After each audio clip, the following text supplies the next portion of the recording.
Hey, what's going on, everybody? John McDaniel here, owner of A Better Companion dog training. And in this video, I want to talk to you about the kind of toys that I recommend for your dog. And I also want to talk to you what we call the 3-bag system. So all of that is coming up in this video.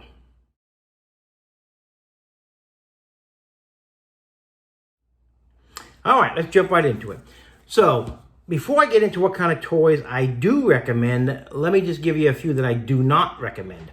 I don't recommend that you give your dog any rawhide at all. Rawhide is very dangerous for dogs. They can tear off big pieces of it. It can get wrapped around their stomach. Very dangerous, very expensive vet bill. It can even kill your dog. It's also just like your furniture, your leather shoes, things like that. So I would not recommend that you give your dog any kind of rawhide at all. I also would not recommend that you give your dog stuffed animals. A lot of my clients, when I go into their houses, I see that they have a lot of stuffed animals. I see pet stores everywhere selling stuffed animals. I don't recommend that you give your dog any stuffed animals, especially if you have an aggressive chewer. He's going to tear it all up, ruin the stuffing, and then he's going to get confused. And he's going to think if he can chew on the stuffed animals that you're giving him, maybe it's okay to chew on pillows and sweaters and rugs and other things and towels. So I would not recommend you give your dog any stuffed animals. Give those to your kids. Don't give them to your dogs. Also, I would not recommend that you give your dog any of those cheap squeaky toys. So there's a lot of cheap squeaky toys that you get sometimes at the big box places, places like Walmart, things like that. And I would not recommend you give those cheap squeaky toys. What's going to happen is the dog is going to tear it off. He's going to break it in half. He's going to chew it all up. He's going to get the squeaker out. Could even possibly choke on it, depending on the size of the dog you have. They do make the toys that have that kind of squeaking noise, the kind of crackling noise. Some people like to give those types of toys to their dogs. Kong makes some pretty good ones there. You can look at those. But I would not recommend any cheap squeak toys. I would not recommend any stuffed animals. And I would not recommend that you give your dog any rawhide at all. Okay, so let's get into what we do recommend. All right, now I recommend that you give your dogs toys like Nylabone, Kong toys, sterilized bones, things like that. Let's look at a few of them. All right, so this one here is actually from Benabone, very similar to Nylabone. And I would go ahead and I got 3 different flavors here that I give to my dog. This one is kind of shaped like a Y. And I'll show you some other shapes in a minute. But this one here, this one is peanut butter flavored. This one is chicken flavored. And this one right here is bacon flavored. So you have 3 different flavors, same shape and everything, but 3 different flavors. And I'd recommend all 3 of these. Your dog is going to like one better than the other, but they're all good. I'm going to talk about why it's important to have the variety here in a minute. All right. Other kinds of bones that they make, shaped like this here. These are all just different shapes. This one here happens to be bacon flavored. So again, they got chicken, they got bacon, and they got peanut butter. This one is bacon flavored. So I would also recommend that. You can see how much my dogs love to chew on it. It gets to the point where they're really breaking off big pieces, getting it down to where it's small, throw it out, get another one. They don't last forever, but they do last a long time. I have a couple of dogs that really like to chew, and you can see how much they're chewing, and we want them chewing on their toys, not on our furniture, not on our shoes, not on other things, all right? And they make all different shapes and sizes. This one is shaped like a pig's ear. This one here, a little bit different shape, all right? So depending on the size of the dog you have, it's going to be the size of the toys you get. I have medium-sized dogs. They're around 45, 50 pounds each dog. And so these are the right kind of size toys for them. Now, if you have smaller dogs, obviously you're going to get smaller toys. Bigger dogs, you get bigger toys. These ones here are medium, is the size that I use for my dogs. And again, they're around 45, and the other one is about 50 pounds, okay? So these different shapes, these different flavors and so forth, and you want to get them these kinds of toys. So Nylabone, Benabone, those types of brands, those types of toys right there, any kind of shape, flavor. I got other shapes as well, but any of those kind of toys you want to give to your dog. All right, let's talk about some other things, some little bit more natural stuff. This right here, very hard. It is a solid bone. It has been sterilized and cleaned. You can see that my dogs are chewing it up. Now, why do I recommend these kinds of toys? First of all, because they last a lot longer than the other ones, but also because the dog is going to chew on them. It's going to kind of scrape the tartar off their teeth, sharpen their teeth a little bit. So when you think about the kind of toys, and that's why I don't recommend those other toys that I mentioned before, the rawhide, the stuffed animals, and the cheap squeaky toys. The reason why I don't mention those is because they don't really accomplish the purpose of why a dog should be chewing. So a dog should be chewing for one of three reasons. Either because they're trying to clean their teeth, or because they're trying to strengthen their jaws, or they're trying to exercise their mind. They're playing, just like with a kid playing with a puzzle or a toy, video game, something like that. So you want them exercising their mind, you want them cleaning their teeth and strengthening their jaws. That's the purpose of that. And those other three that I said I don't recommend, they really don't do anything at all. This one really does very good for that. Now, what I do sometimes if I'm giving my dog a bath or trimming their nails, I give them a little extra treat, something special for doing so good.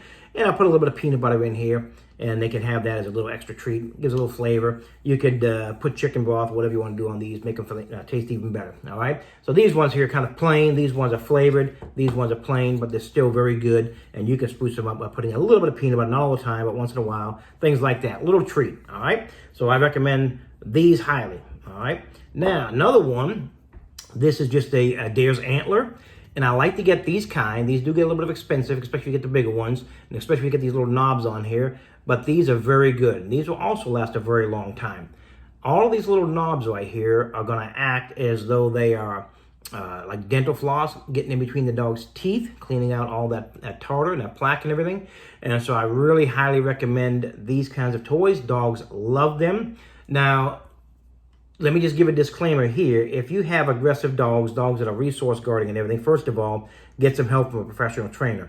But you want to be careful of some of the toys you're giving to your dogs if you have a dog that resource guards or a dog that is aggressive and possessive of their toys, their food bowl, things like that. Because when you start giving them things like cow's hoofs and ram's horns and those types of things that are real, then sometimes they become a little bit aggressive towards that, okay? But again, if you have an issue with that, get a professional trainer to come help you out with that. Otherwise, these are great, great toys, and I highly recommend you give these to your dogs. My dogs love them, all right?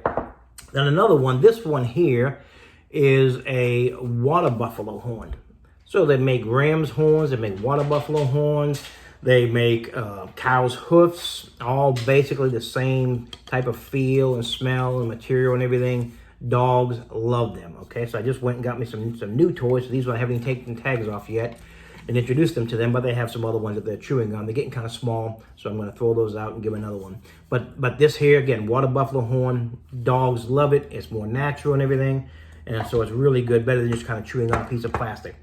Some other toys that I recommend, the brand Kong makes some very good toys, very familiar toys, especially with working dogs.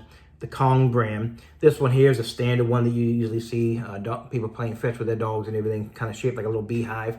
And what you can do is sometimes if you're having an issue with the dog not staying in place long enough while you have guests over, you're trying to do some things, or you have the dog in the crate, you just want to keep them occupied for a little while, what you can do, because if you put treats in here, it doesn't take very much for the dog to just kind of roll it around and knock it out.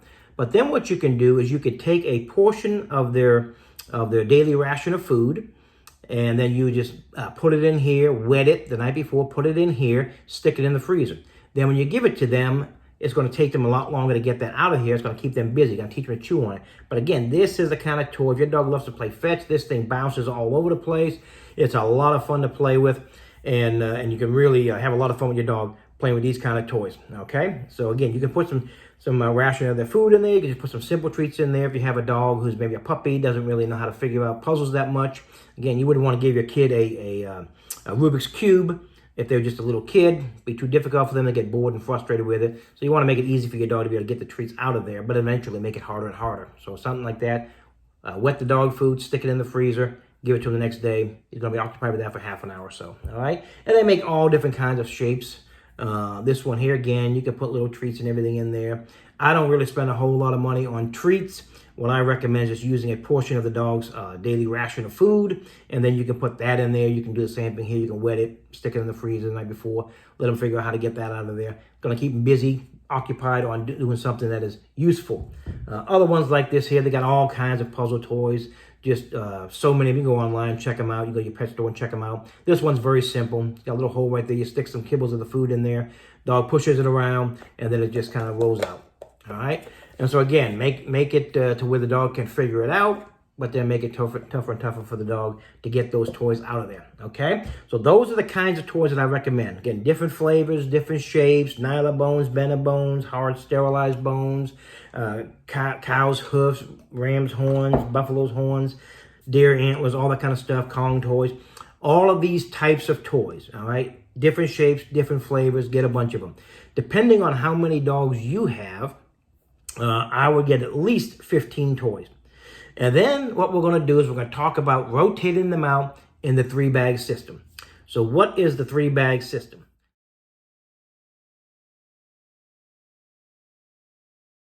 Let me talk to you about that. I would take all of these toys. So again, I'm going to have maybe 3 different kinds of toys like this. I'm going to have the chicken, the chicken and the peanut butter and the bacon. So I'm going to have these 3 different flavors, but maybe the same kind of toy. I'll rotate them out. Then the next toy might have, you know, another shape of this. It might have one of these in there. And the other bag, I'm going to have maybe these kinds of toys. I'm going to throw a Kong toy in there. I'm going to throw something else in there. And then another Kong toy over here. Another one of these kinds of toys over there. So I got this variety of toys. Now, what I'm going to do, I'm going to put them into 3 different bags. I just get these little Ziploc bags like this, the big ones. And then I write day number 1, day number 2, and day number 3 on the bags. Then what I would do is I would give today all the toys out of bag number 1. Then tomorrow, you're going to pick up all the toys from bag number 1, and then you're going to spill out bag number 2. And then what you're going to do, and again, you're going to have all these different varieties of toys. I put a few more in here. I just took some of them out of the bags to demonstrate them. But I'd have about 5 or 6 different toys in each bag. And then it's bag number 2. Then the next day, you're going to pick up bag number 2. Then you're going to spill out bag number 3. Then the next day, you put bag number 3 away. You spill out bag number 1. You repeat the cycle all over again. Great way to get the kids involved in training of the dog. They can go around, pick up all the toys. They can dump them out each and every day. So that helps them to get involved when you have really, really young kids and they want to get involved in training with the dog. Perfect way to do that. And then I usually take all of these toys and I dump them out first thing in the morning.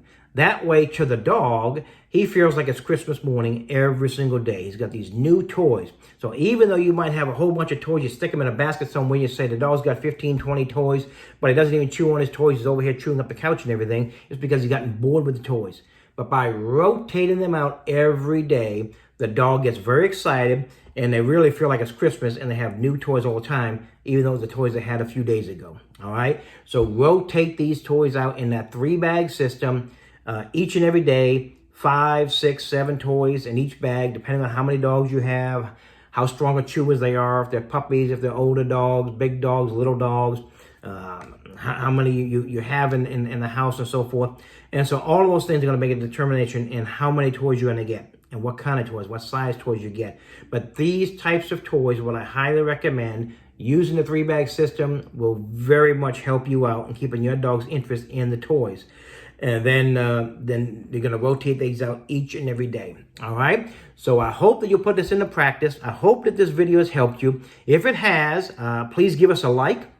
And if you haven't already, please subscribe. I'm going to be putting out videos talking about dog training and talking about dog training tips and things like this, working on different commands, behavior solving problems and so forth. So I'm going to be putting out a lot of information out here. So give us a like, subscribe, share this video with a friend. And if you're one of my clients, go ahead and comment below that you're one of my clients and you follow this. If you're new here, comment below, new. All right. I hope that you have a great day. Good luck working with your dog. God bless you. Have a wonderful day.